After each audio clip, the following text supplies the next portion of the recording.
back from when I remember I was a little boy watching you shoot at the Y, and you know what I'm saying. I know you a long time, over 20 years plus. Yeah. And you know what I mean. You always been a leader in the community, and I just, like I said, I feel blessed and honored to be here, and just be able to top it up with you. So. And you still ain't aged, man. I'm like, is this dude, what are you drinking, man? I got a gut over here. And I'm like, hey, how does Killer do it, bro? He's blessed. Hey, man. Hey, look, man. It's that genetic thing, brother. It is. It's a genetic thing. It was a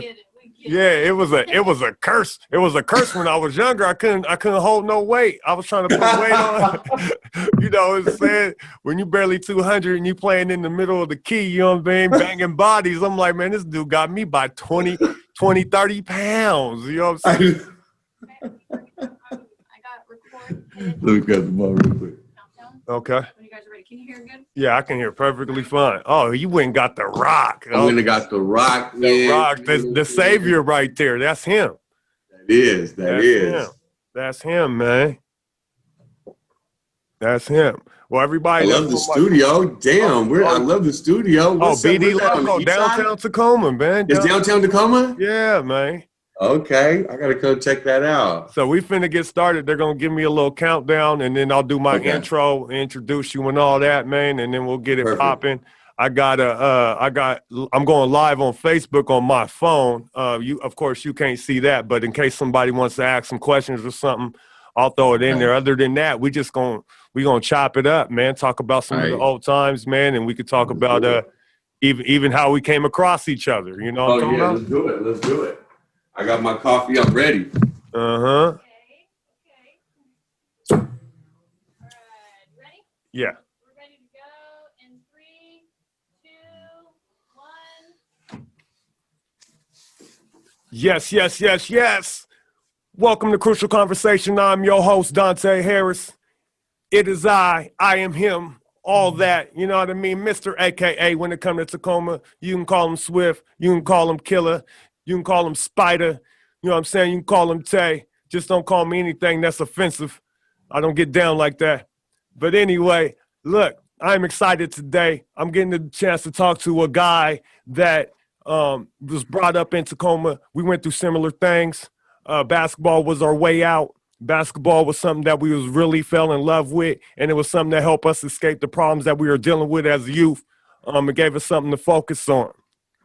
Now, this young man was he came to fruition and blew up while I was in college, right? So I never got a chance to see him play in high school. I used to just hear about it. People used to tell me, hey, there's this kid down here that's doing his thing, man. He's out here beasting. He's throwing bodies around in the paint like you used to, Tay. I'm like, no way, man. Nobody do it like I do it. There's no way he's throwing people around, snatching boards and bodying guys up. And you know what I mean? He's diving on the floor. They say he's diving on the floor. He's diving into the crowd. He's screaming and yelling, playing with some passion. I didn't get a chance to see this young man for about 4 years. I came back from overseas, seen him at the Y. And I was like, that's not the same kid that I seen at the Y 5 years ago. It's not the same kid.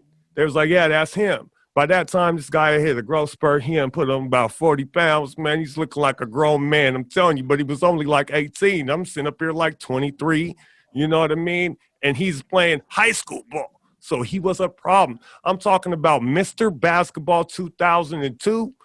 You know what I'm saying? I'm talking about back-to-back state champions. I'm talking about Lincoln High School's everything. You know what I mean? Mr. Lincoln. You know what I mean? The pride and joy of the East Side, baby. So check it out. No other than my main man, J. Holt. What's up, baby? What's up, Killer? You. Man, I'm blessed to be here, man. I just was getting so much bundle of joy hearing you speak. Like I said, I know Killer Dante for 20 years plus, man, and just to be here is an honor with you, man. And like I said, you were saying this basketball was my salvage and a Lord's blessing, man, my way out. Like you said, there are so many nights where I'd seen you at late night and come and speak to the kids, and I wish I would have understood when I was a little kid and you were coming there to speak to us about outside the courts. And as good as you can be on the court, it's about that outside of the court and in that classroom, man. And you know, I take my hat off to you because what you were saying back then was right. It just, when you're a little older now, it takes time for a man to mature. And so, you know, with that said, it's just an honor, you know what I mean? Just to think back about all the years, you know, and it's a blessing to be here. Hey, man, appreciate that, man. And it's when you're talking about the things that, you know, like I used to come back to the Y and I used to talk to kids and I used to, you know, have my little speeches and even play, hop on the court, get it in. A lot of that was just my passion. And then it was also me just starting to tap in a little bit of who I was going to become. I was still a young man and I was still confused about what I was doing, but I knew in my city there was a whole group of guys that weren't even looking at it the long game. We were looking at the short game. Okay, so you're looking at how to get money fast. You're looking, I'm not a star right now. You're looking, you know, you're looking at how to get that quick dollar, which can get you in some trouble, or it can get you to the point where you fail and then you quit. So I just was I was big on people learning from the mistakes that I already made and learning from other people. You know what I'm saying? So me coming down to the Y was just coming home. You know what I mean? That was your outlet. When you go home, just like when you step into your house, you want to be surrounded by love and you want everybody in there to feel good. And that's how I feel when I come into a gym. I've tried to go ahead and personify that and put that everywhere I go, especially when I walk into a gym, especially at home here in Tacoma. But by saying that, I'm saying this, man. I am happy that you're on here. I'm happy that you're doing well. One thing that I can never get past, okay, is when they're talking about Tacoma basketball and the top players of the generation, and your name, no matter whose list, is always on the list. So I commend you on the work you did, and I want to know, what does that feel like to get so much love from Tacoma? It's amazing. It's humbling at the same time, because I know when I first moved here in the 7th grade, Tacoma, it was a shocker, you know, moving from Chicago all the way to Tacoma. You know, it was so diverse up here. To get that, being raised and, like I said, being a little kid. And I remember as soon as I got, you know, finished my college career, I'll never forget, you were the first person I asked when I played for that Tacoma Thunder team. And I was telling you, like, man, what should I do? Should I stay in school? Should I go pro? And you gave me the best advice. I'll never forget it. You was like, just follow your heart, do what's best. If you're ready, you know, because I was done with the college. You know, college ain't for everybody. You know, it goes a lot into the books. But back to what you were talking about, as far as the love from Tacoma, man, I love it, man. It gives me, like I said, I'm always a Tacoma boy at heart. And I'm really proud of being from Tacoma. You know, I made it a fact, you know, even when I live out here in Seattle now, when I go to my son's game and they play Seattle, they're like, oh, there's the Tacoma Cats. You know what I'm saying? I'm proud of that. And another thing, where my son is going to be playing for the University of Alabama, I wanted to also touch on that with you. I didn't mean to switch gear, but he's proud of where he's from. He puts Tacoma, Washington, even though he played basketball in Atlanta because his mom remarried and all that good stuff. But he puts Tacoma, Washington. So that's one thing I told him, hey, on the program, that's where you better put. He was like, Dad, off top, you don't got to worry about that. Yeah, for sure, for sure. Hey, man, that's a beautiful thing. You say Alabama, right? Alabama? Yes, go Tide. So wait a He minute. made it official. He made the commitment yesterday. Okay. It's all over the media and everything. So his second choice was Cincinnati, and then UW.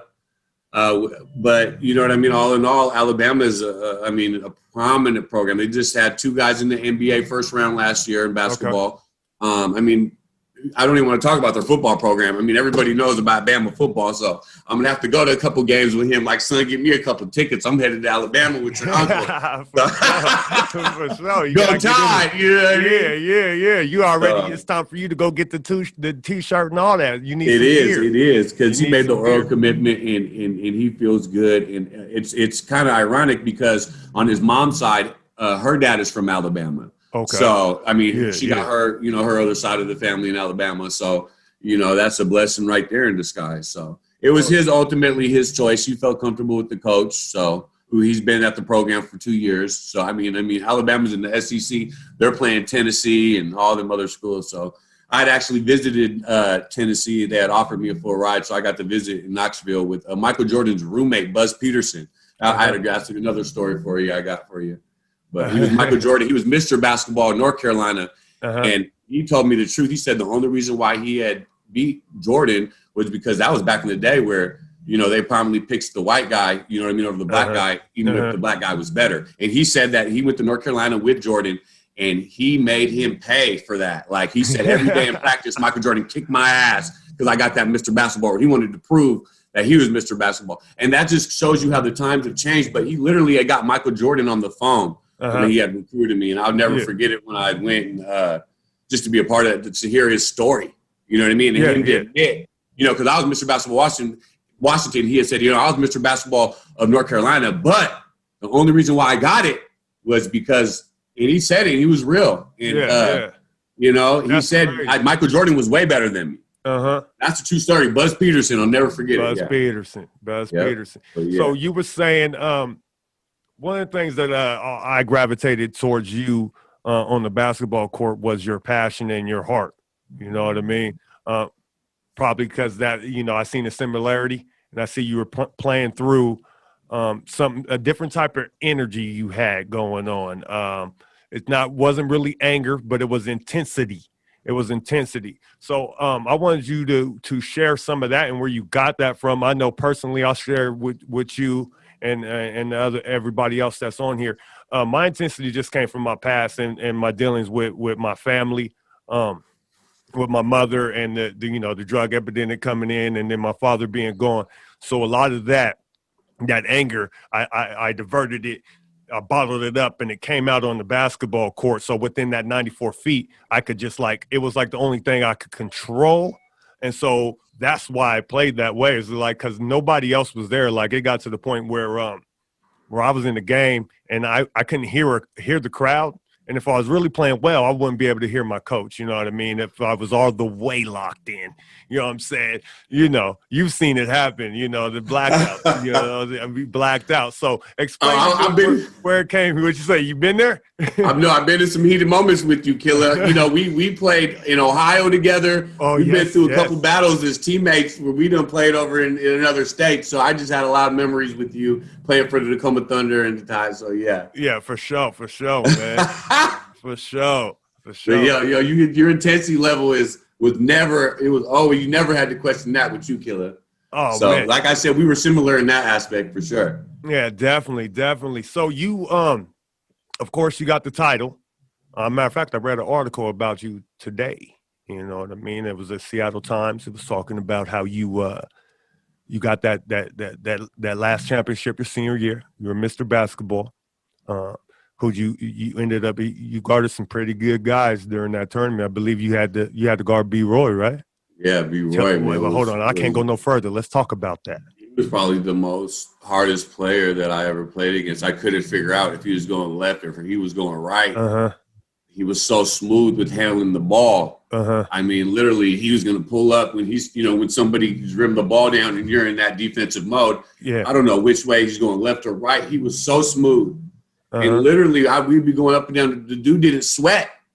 He didn't sweat. And I believe Kobe Bryant in his book had said the hardest player that he ever guarded was Brandon Roy, too.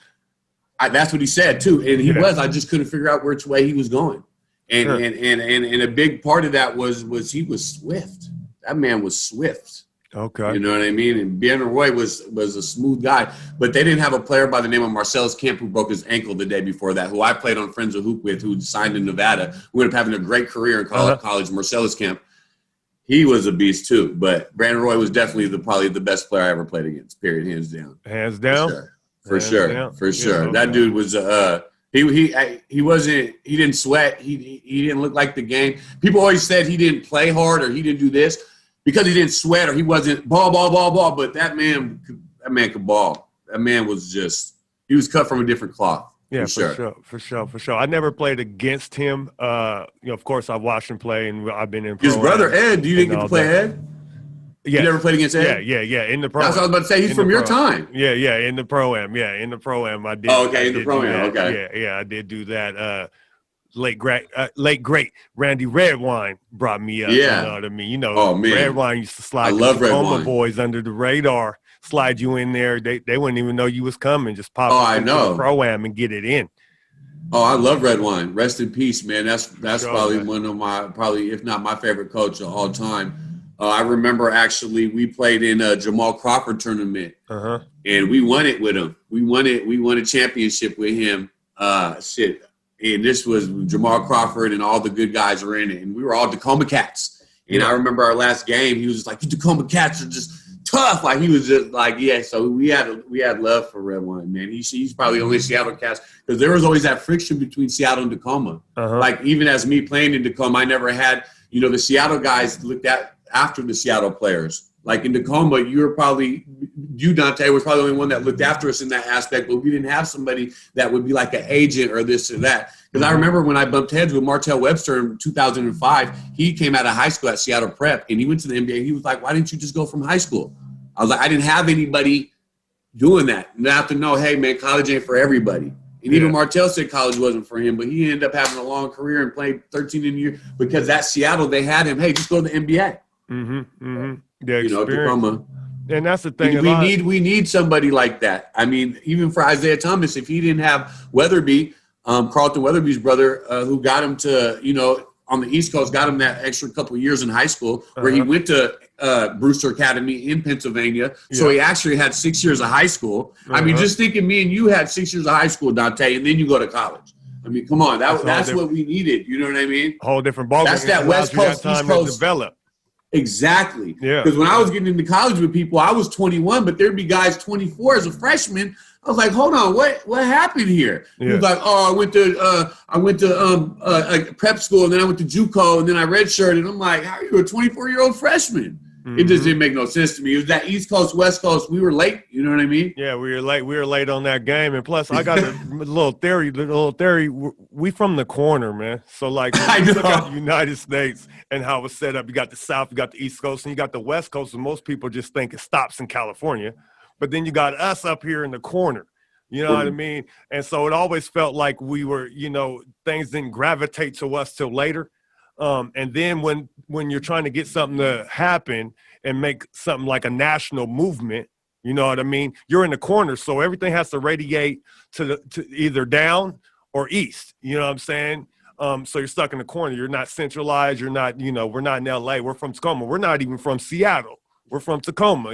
Seattle got 3 times our population, which goes into why their teams are so stacked compared to ours. I mean, you got 3 times the population. That means the talent pool changes. And so then there's different levels. So when people are always comparing basketball-wise in Tacoma and Seattle and Washington, the Tacoma, Seattle players against each other, yeah, we're up for the challenge. But truth be told, you guys are 3 times bigger than us.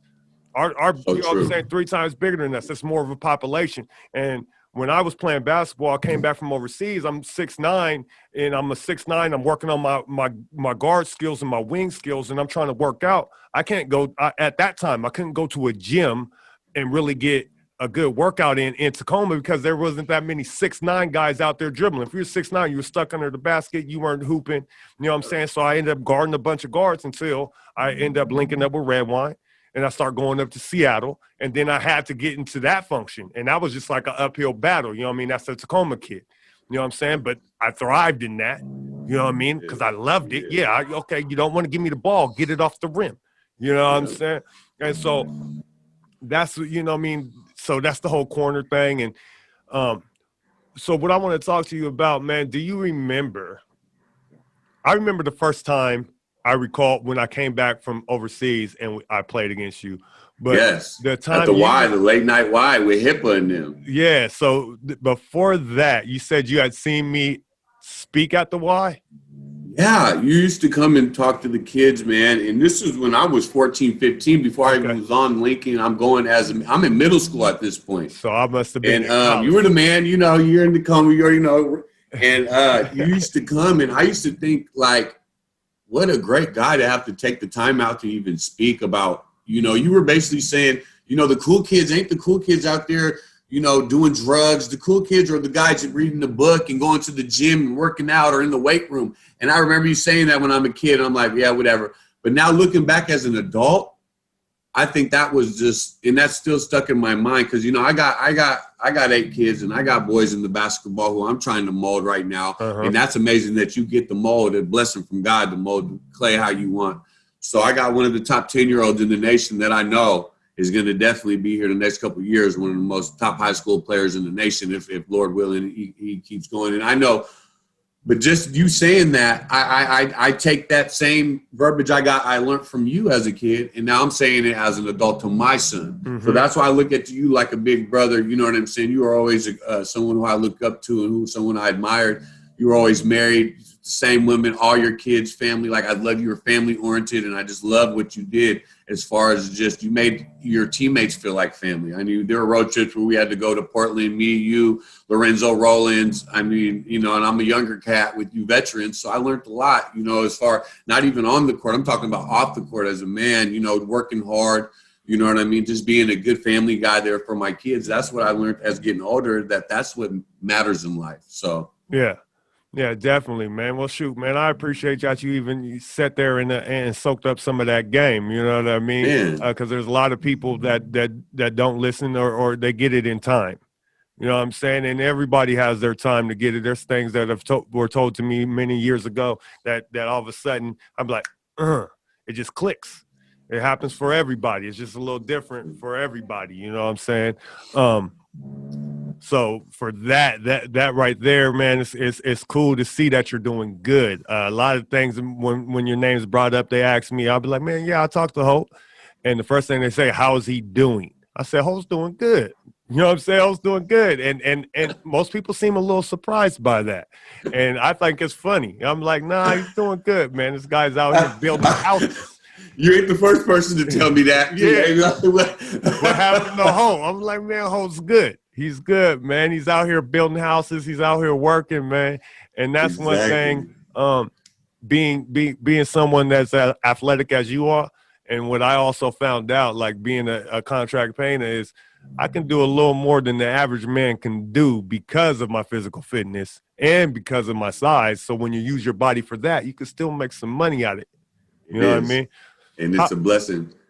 And actually, I wanted to touch, since we were on the Brandon Roy, I was actually building a house last summer in West Seattle. And I'm at this community, and I see Brandon Roy. I'm building a house, and I'm on a roof, and I look over, and I see a guy, tall, light-skinned, Brandon Roy, handing out backpacks to the kids. I mean, I seen like 50 Somalian kids lined up from, you know, and I'm looking, and I yell out, "B. Roy!" And he sees me back. He's like, "J. Holt!" And I'll never forget, this just last summer, and he's still in the community giving out backpacks to these kids. Yeah. And I was just thinking, he's retired. He doesn't need to be out there, but he is. And I just thought, what a great, I mean, these kids were happy. I mean, these kids were just to see the joy on their face from, you know, you know, if you're building a house, you're on the roof. So I had a perfect view of just every kid that would walk away back in elementary, run away from there with joy. And I was thinking, like, dang, if I could have made the NBA, what impact I could have had on my community. See, and I wasn't thinking like that back as a 17, 18, or even a 21-year-old adult in college at Virginia Tech. You know what I mean? And I probably, you know, to have, and I tell my son when he chose Alabama, I just got off the phone with him, you know, a couple of days ago, right before he told me who he was going to commit to. I thought, you know, I wanted to go to UW, which being biased, but I wanted my own son happiness. To make a long story short, that in college, I try to tell these college coaches, they don't care about you, son, that they're there for your talent. See, back when I was going through my recruiting process, I thought these coaches really cared about me. I thought, no, it was just about, what are you doing for me today, son? And that's how it is. It's a cold world, but that's how it is in the world. You know what I'm saying? So him to go to Alabama, you know, and he's like, this coach I feel the most comfortable about. I said, well, what makes you feel the most comfortable about him? You know, oh, I'm going to start as a freshman. Well, son, they probably tell everybody that. You know, they were telling me that when I was at Oregon State or I was at Iowa State, or, you know, because I went to 5 Division I's in 5 years, and that was unheard of.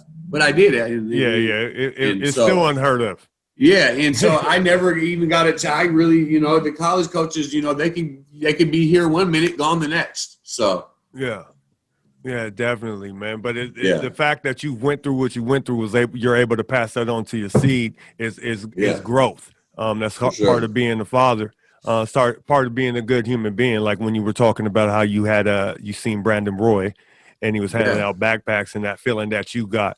He made it to the league, bro. And of course, you know what I'm saying, you and I are sitting here and did not make it, but that does not mean that you do not. I think you have one of the most unique stories in our area, and I think your story needs to be told. And then I also believe that you can be that person to talk to some of these kids out here also, man. So that's the reason why I wanted to bring you on, because you can speak some of this positive stuff, because you're seeing the world through a new light, through a new lens now. You're an adult, you know what I'm saying? You're about your business, you're working. So you can now look back and be that voice that you need to hear, because it's going to take more than my voice. It's going to take more than yours. They need to hear this multiple times. We need to beat these kids over their head with what's going on, man. So I like one thing. I mean, that's why I got into coaching, man. Of course, I ended up falling in love with coaching because of my sons getting me involved. But the thing that I noticed, that I'm telling my kids, like I told you when I was a freshman in college, and I'm coming back to the Y, I told my kids, hey, look, man, you can pay attention to them books and work on your craft. You want to be this, you want to hoop, work on your craft, like take it serious, get your reps up. You know what I mean? I was saying that then because I got to college and realized, like, oh man, I'm at the bottom of the list. I thought I was nice. I thought just because, you know, I got to college because I played extremely hard. But when it comes to skill set, I had to learn that. I learned it when I got to college. I was like, man, if I would have known this, and it was like within 3 months. Within 3 months of being in college, I could, if I was still in high school and knew what I knew then, I'm averaging 28. That quick, just because I got with somebody that was teaching me the simple things, teaching me to slow down, teaching me how to prepare for a game. You know what I mean? So those are things that you can hand out and hand to people and talk to people, have crucial conversations with people in the community, man. And so if there was a situation where you could talk to 16-year-old Justin Holt, what would you tell Justin Holt? Oh man, I would tell you this: that your window of opportunity is only for so long. Mm-hmm. And that, you know, that everybody is smoke and mirrors. Everybody could say this, but, you know, this is over there. Oh, come to my school. You're going to start. I'm going to be here for the next 4 years. And as soon as they get another job, they're out the door. Everything they sold you, you know, that you're coming to their program or, you know, just like how I got recruited by Iowa State. You know what I mean? And that coach ended up getting kicked out drinking beers with the Missouri cheerleaders. Well, he recruited me. He drove his RV all the way from Ames, Iowa, you know, which was back-to-back Big 12 champs. You know, they had Tinsley and what's that other guy? He put off Marcus Pfizer. Marcus Pfizer, yeah. And he was telling me a story how he saw Jamal Tinsley on a New York court, which he was like 22, 23. Like I told you back then, they did the East Coast, and he just picked him up off and got him in Iowa State. You know what I'm saying? Yeah. And his story, you know, that's how he recruited me. You know what I'm saying? You know, with a 12-pack, we're drinking beers. Oh, yeah, I want to sign with you. So these college coaches, it's smoke and mirrors, you know. And back then I thought they all loved me. You know what I mean? Oh, no, this coach really loves me, or you know what I mean? No, these college coaches only love what you can do for them. You know what I'm saying? And they were telling me, oh, you're going to be a first-round draft pick, come here for a year, you know. So that's what I tell myself. Don't believe everything you hear. The proof is in the pudding. And when you're young, you don't have, like I said, if I had a mentor back then, or I had somebody to have my best interest and to know, hey, this is, I didn't know. So I'm going, you could have been Appalachian State and I'm signing with you. You know, I didn't know. Yeah. And that's where we bumped heads with me and Coach Kelly at Lincoln, which was a great coach. Mm-hmm. X's and O's as far as X's and O's. But, you know, I'll never forget when Kansas called him. And he was like, yeah, you know, telling him I'm hanging out with the wrong people, or don't hang out with this person. And he wanted me to be a certain type of way. And I wasn't, you know, I was cocky, and, you know, I ain't going to act that way. You know, and it's politics. And it's also, you know, when you're 16, that you need a father figure. Like you were there for your kids. Ain't nobody going to come and scare, you know, screw your son over because you're there because you know the game. You know, I didn't have that. You know what I mean? I was really on my own. You know what I'm saying? And that wasn't good. It wasn't good. So for my kids, I definitely want to be there. You know what I'm saying? For sure. Well, that's what's gonna make you the father you are. Sure. That's what made me the father I became and that I am. Is because I didn't have that. And I was like, man, if I would have had somebody to actually just smack me in the back of the head, be like, hey, yo, you know what I'm saying? Hey, yo, man, quit playing. Hey, look, you know what I mean? stand up on what you're talking about. You know what I mean? 10 toes down.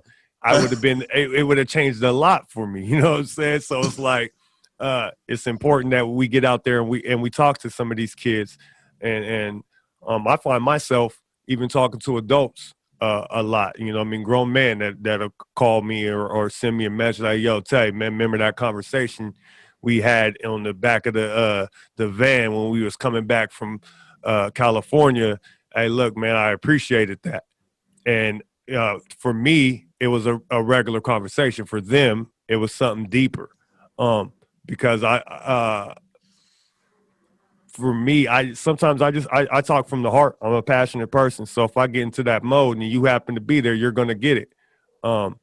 So what I have learned is how to focus that in a little more on and try to put together words and create a platform for me to start speaking to people. Come on and talk to my guy Jay Holt, man.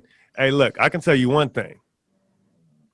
Speaking of hoop, man, the first time I was going, they called me and said you was in the gym. Man, I couldn't wait to get to the gym, boy. I was coming to get you. I ain't gonna lie. I was coming to take your head off, man. Straight up, man. I was in the car. I think you did. Immediately. I'm tired of hearing about this kid, man. You gonna start comparing me to this kid, man. Okay, he won championships and all this, man. Mr. Basketball. Hold up, man. Let me see this young boy, man. So that was exciting. I think Big Lou was there. Big Lou. Oh, I miss Big Lou. Yeah. I miss Big Lou. Where's Big Lou at? Man, hey, I just stopped by and talked to him the other day. He just had surgery on his knees, man. He's doing good. He's back. I knew them knees was going to get him one day. Man, for sure. His knees, what? Hey, Lou played till the wheels fell off for real. Hey, for real, man. That boy love the game, Big Lou. Yeah, we got to have him on here, man. Yeah, we do, man. See Lou. Hey, look, man, so check it out, man. I really, really appreciate you coming in here, man. I really appreciate everything that you're doing, being involved with your kids. That's what's up. You know what I'm saying? They can't take that from you, man. Continue to grow as a man. Continue to educate yourself so you can educate others. Continue to focus in and try to do positive things. I was talking to Mosley just he was on the last podcast, and what we were talking about is a lot of mental conditioning. So you got to mentally prepare yourself, like you mentally prepare for a basketball game. Everybody has what they with their little rituals. So my challenge is to you is make sure you mentally prepare yourself and condition yourself every day to go on and take on the world. Right. You know what I'm saying? Speak positive stuff to yourself. You know what I mean? Self-conversation is good. You know what I mean? Self-conversation, and make sure it's positive. You know what I mean? One thing that I always admired about you, man, is your overall confidence. I never seen you waver on the basketball court. I always admired that about you. And I never quite got it. Like, I'm like, I don't know why this guy's so cocky. You know what I'm saying? But that confidence carried you. You know what I'm saying? It carried you. You keep that confidence and you take that and you apply that to everything else, man. And I wish you nothing but wins. Wins, bro. You know what I'm talking about? But before we get off, man, let me ask you something. Hey, is that the little 10-year-old, man? Is he about to be harder than you though? I think so. And one of the things is crazy. We have the same birthday, October 10th. Uh-huh. So we have this. I gave that boy. I put a basketball in his hand when he was 1. Mm-hmm. He's been playing for the same organization, Game Time, since he was in 2nd grade. He is flourishing. And I take him to the doctor. He's probably going to be like 6'8", 6'9". Mm-hmm. But just his ball handling, he's being coached by Coach Good, who's a close friend of mine. Coach D, Darren, and they got a great program over there. And see, we didn't have that when I was his age. So yeah, he's ahead of me right now. I'm telling you right now, Killer, he's coming to you. I'm bringing him to you, Killer. We gonna win back to back with him, and we gonna win. We gonna get it popping, man. We gonna get it popping. I'm telling you, 3-4 years, he's gonna be 13. He gonna be in your wherever you at. Mount Oklahoma, we coming. For sure, man. I'll definitely be in the game for sure because I'm not going nowhere, man. I plan on being in the area. I will continue coaching because that's my new niche. I'm trying to get better at that every day, along with everything else in my life. But coaching definitely is up there, man, along with this podcast thing. You know what I'm Love saying? it. I'm trying to get it all going. I'm trying to get better. I'm trying to improve, man. I tell myself every morning, be great. You know what I'm saying? Good morning, be great. You know what I mean? Get my morning workout in and get on to work. But like I said, man, it's been a pleasure, man. I'm going to go ahead and get up off of here. You know what I'm saying? I appreciate you for coming through. We going to talk some more, you know what I'm saying, later. We're going to have to bring you on. I plan on doing something where I get a couple guys on here and we got a couple microphones going and we just have a general conversation and throw some topics around, have a little powwow. You know what I'm Let's saying? do it. You know And what my I mean? son's signing day ain't till till coming up in September, October. Uh-huh. And see, back then in my day, they didn't have where they do a signature thing. So we could maybe try to get him on here that day. I could, you know what I mean? For We'll sure. try to get him on here as a signee to Alabama from Tacoma, Washington. Yeah. So we'll work something out, Killer. He'll be Yeah. on here. If I tell him to do it, he'll do it. So We'll get it popping. We'll get it let's popping. do We it, got to show Killer. them some love. Let them know the Man, town I support appreciate 'em. you, man. Thank you for letting me be on here, man. It's a blessing, man. Thank you, man. Dolly Bless the us Green up. Giant right now. I'm super stoked. Right on, Killer. All right, man. Stay up, baby. You too. Hey, what's up? This Crucial Conversations. This your boy D Harris, and I'm out of here.